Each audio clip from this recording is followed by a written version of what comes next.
Hello everyone, welcome to my channel my physics. आज का जो हमारा टॉपिक है वो है वर्क फंक्शन, जो कि यूनिट नंबर 1 इलेक्ट्रोस्टैटिक्स से है। देखिए, वर्क फंक्शन क्या होता है। The minimum energy needed to free an electron from metal surface is called work function.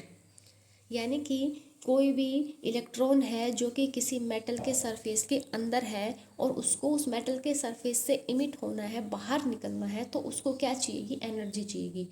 तो हम कम से कम मिनिमम एनर्जी यानी कम से कम इतनी एनर्जी तो उस इलेक्ट्रॉन को देनी पड़ेगी कि वो उस मेटल के सरफेस से बाहर आ जाए।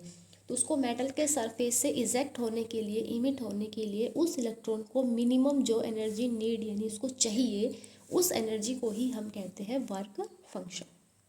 आई होप आपको समझ में आ गया होगा।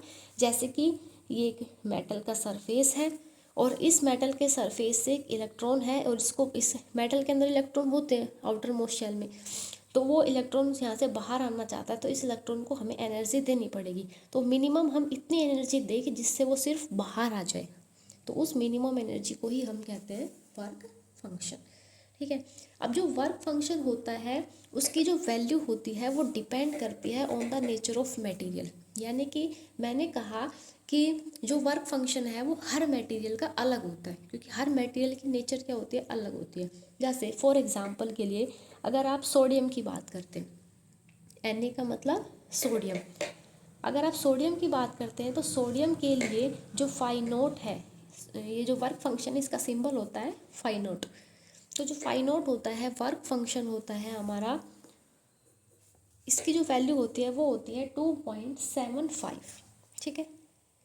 और जो वर्क फंक्शन होता है इसकी जो एसआई यूनिट होती है वो होती है इलेक्ट्रॉन वोल्ट, इसलिए हम इसके पीछे लगाएंगे इलेक्ट्रॉन वोल्ट।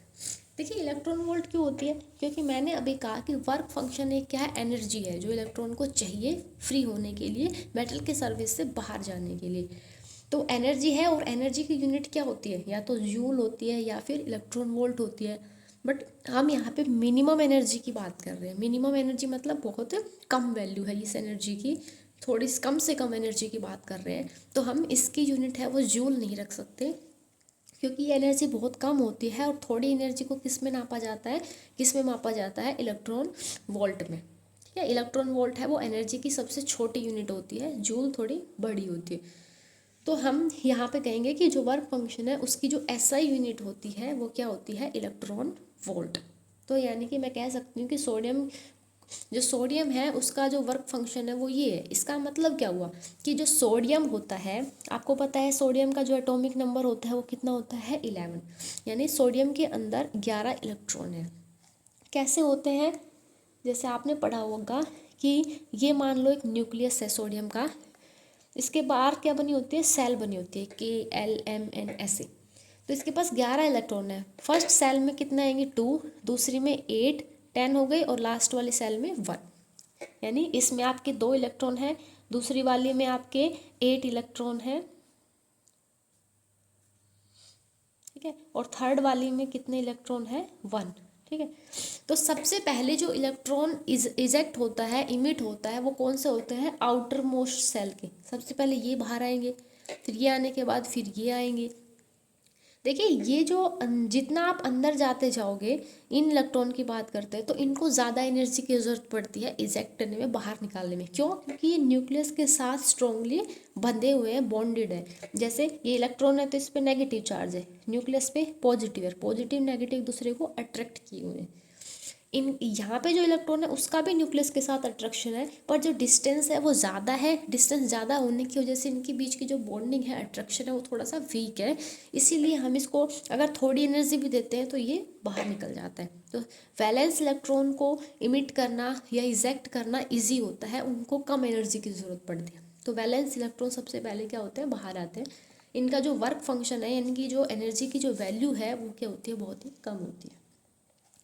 तो जो वैलेंस इलेक्ट्रॉन है जो सोडियम के, इनको कितनी एनर्जी की ज़रूरत पड़ती है इजेक्ट होने के लिए? 2.75 इलेक्ट्रॉन वोल्ट। ठीक है। तो सोडियम का जो वर्क फंक्शन है वो कितना होता है? 2.75 इलेक्ट्रॉन वोल्ट। ये एक एग्जाम्पल था। अब मैंने कहा था कि वर्क फंक्शन डिपेंड करता है नेचर ऑफ मटेरियल पे। जैसे सोडियम के इलेक्ट्रॉन का ये होता है, ऐसे ही जैसे मान लीजिए कोई दूसरा ले लीजिए, प्लेटिनम। प्लेटिनम का होता है लगभग 5.65 इलेक्ट्रॉन वोल्ट। तो यानी इसके जो इलेक्ट्रॉन है, वैलेंस इलेक्ट्रॉन, उनको कितनी एनर्जी की ज़रूरत पड़ती है, इतनी एनर्जी की ज़रूरत पड़ती है बाहर इमिट होने के लिए। ठीक है, देखिए, electron transferred from a body having lower work function to a body having higher work function. यानी कि कभी भी जब इलेक्ट्रॉन का एक बॉडी से दूसरी बॉडी में ट्रांसफ़र होता है तो हमेशा जिस बॉडी का वर्क फंक्शन कम होता है उससे जिस बॉडी का वर्क फंक्शन ज़्यादा होता है उसमें ट्रांसफ़र होता है। जैसे अगर मैं एग्जाम्पल की बात करूं तो हमने पहले भी पढ़ चुके हैं ये कि जो ड्यूफे जो साइंटिस्ट थे जिन्होंने एक्सपेरिमेंट करे थे दो, जिसमें उन्होंने ये पता लगाया था कि जो चार्ज होते हैं वो दो टाइप के होते हैं।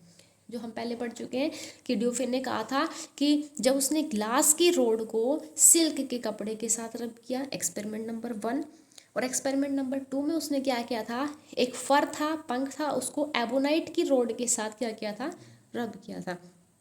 तो उसने देखा था कि ग्लास की रोड पे और एबोनाइट की रोड पे चार्ज आ गया था, ग्लास पे पॉजिटिव और एबोनाइट पे नेगेटिव। लेकिन ड्यूफे ने सिर्फ ये बताया था कि जब उनको रब किया तो ग्लास पे और एबोनाइट पे चार्ज आ गया, लेकिन हमें ये कैसे पता लगा कि ग्लास पे पॉजिटिव ही आया और एबोनाइट पे नेगेटिव ही आया। ग्लास पे नेगेटिव भी तो हो सकता था। तो ये हमें किससे पता लगता है, वर्क फंक्शन से। देखिए, ग्लास से जब सिल्क को रब किया गया तो ग्लास पे ही पॉजिटिव चार्ज क्यों आया, ग्लास पे नेगेटिव भी आ सकता। इसलिए हुआ क्योंकि जैसे ही आप ग्लास की रोड को सिल्क के कपड़े के साथ रब करते हैं तो जो ग्लास के इलेक्ट्रॉन थे वो सिल्क के कपड़े के अंदर क्या हो गए, ट्रांसफ़र हो गए। क्योंकि हमने पहले पढ़ा हुआ है कि पॉजिटिव चार्ज उसी बॉडी पे आता है जो इलेक्ट्रॉन को लॉस करती है, जिसके अंदर से इलेक्ट्रॉन का लॉस होता है। तो यानी कि ग्लास ने अपने इलेक्ट्रॉन किसको दे दिए, सिल्क को दे दिए। तो ग्लास पे पॉजिटिव और सिल्क पे नेगेटिव चार्ज आ गया।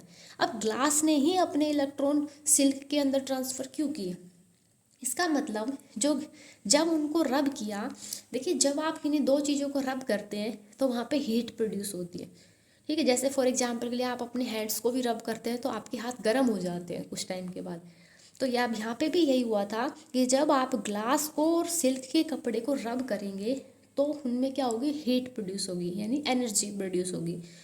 तो ग्लास के जो इलेक्ट्रॉन थे उनको, ग्लास के जो वैलेंस सेल के जो इलेक्ट्रॉन थे उनको बहुत ही कम एनर्जी चाहिए थी बाहर जाने के लिए, लेकिन सिल्क के इलेक्ट्रॉन को ज़्यादा एनर्जी चाहिए थी। तो ग्लास के इलेक्ट्रॉन ने जल्दी से थोड़ी सी एनर्जी लेके और वो क्या हो गए, बाहर निकल गए और किस में चले गए, सिल्क के कपड़े में। इसलिए ग्लास पे पॉजिटिव चार्ज आ गया और सिल्क पे नेगेटिव। ठीक है, फॉर एग्जांपल के लिए मैं कहूँ कि मान लीजिए आपके पास एक बॉडी बी है और एक बॉडी ए है, एक बॉडी बी है। अब आपको ये बताना है कि किस बॉडी पे पॉजिटिव चार्ज है, किस पे नेगेटिव है। तो मैंने क्या किया, इन दोनों बॉडी को पास लाई, दोनों को रब किया। तो रब करने से मान लीजिए इसके जो बाहर के इलेक्ट्रॉन है, इसमें भी इलेक्ट्रॉन है, इनके इलेक्ट्रॉन को बाहर निकलने के लिए मान लीजिए 5 इलेक्ट्रॉन वोल्ट की एनर्जी चाहिए, और इसके इलेक्ट्रॉन को बाहर निकलने के लिए मैं कहूँ 7 इलेक्ट्रॉन वोल्ट की एनर्जी चाहिए। तो जब इनको दोनों को रब करेंगे तो किसके इलेक्ट्रॉन पहले बाहर निकलेंगे, इसके, क्योंकि इसके इलेक्ट्रॉन को कम एनर्जी चाहिए।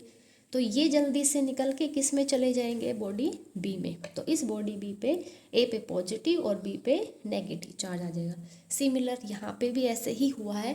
ग्लास के जो इलेक्ट्रॉन थे उनका जो वैल्यू थी एनर्जी की इलेक्ट्रॉन की वो कम थी, यानी उनका जो वर्क फंक्शन था वो कम था, और सिल्क का जो वर्क फंक्शन था, उनकी एनर्जी की जो वैल्यू थी वो ज़्यादा थी। तो यही हमने यहाँ पे कहा था कि हमेशा जिसका वर्क फंक्शन कम है, यानी जिसके इलेक्ट्रॉन की एनर्जी कम है, वो इलेक्ट्रॉन पहले एनर्जी लेके ट्रांसफ़र हो जाएंगे उस बॉडी में जिसका वर्क फंक्शन ज़्यादा है, यानी जिसके इलेक्ट्रॉन को ज़्यादा एनर्जी चाहिए। यहाँ पे यही हुआ था, इसका वर्क फंक्शन कम था, इसका वर्क फंक्शन ज़्यादा था। तो जिसका कम है उससे जिसका ज़्यादा है उसमें क्या हो गया, इलेक्ट्रॉन का ट्रांसफ़र हो गया। सिमिलरली ऐसे ही एबोनाइट रोड पे हमने पढ़ा था नेगेटिव चार्ज आया है और फर पे पॉजिटिव। एबोनाइट रोड पे नेगेटिव आया मतलब एबोनाइट रोड ने इलेक्ट्रॉन को गेन किया है, यानी इसका वर्क फंक्शन ज़्यादा था, इसके इलेक्ट्रॉन पहले इजेक्ट नहीं हो सके। फर पे पॉजिटिव आ गया मतलब इसका वर्क फंक्शन कम है, इसके इलेक्ट्रॉन पहले ही बाहर चले गए। ये हमने पढ़ा था कि वर्क फंक्शन का सिंबल होता है वो फाई नॉट होता है। जिसको हम 5 नोट से डिनोट करते हैं। ऐसा यूनिट मैंने कहा था इलेक्ट्रॉन वोल्ट होती है, क्योंकि ये जो एनर्जी होती है ये बहुत ही मिनिमम होती है, इसलिए इसको इलेक्ट्रॉन वोल्ट में ही मेज़र किया जाता है। अगर आपको इस एनर्जी को जूल में कन्वर्ट करना हो तो 1 इलेक्ट्रॉन वोल्ट 1.6 10⁻⁻⁹ जूल के बराबर होता है। तो आप इलेक्ट्रॉन वोल्ट को जूल में भी कन्वर्ट कर सकते हैं। जैसे मान लीजिए सोडियम की जो वर्क फंक्शन था वो 2.75 इलेक्ट्रॉन वोल्ट है, मेरे को इसको जूल में कन्वर्ट करना है, तो मैं 2.75 को किससे मल्टीप्लाई कर दूंगी, 1.6 इंटू 10⁻⁻⁹ से, तो ये किस में कन्वर्ट हो जाएगा, जूल में। तो आज की वीडियो में इतना ही, फिर मिलेंगे एक नई वीडियो के साथ। अगर इस टॉपिक में कोई भी डाउट है तो आपको मेरे को कमेंट सेक्शन में पूछ सकते हैं। वीडियो को लाइक करें, शेयर करें, सब्सक्राइब करें। Thank you.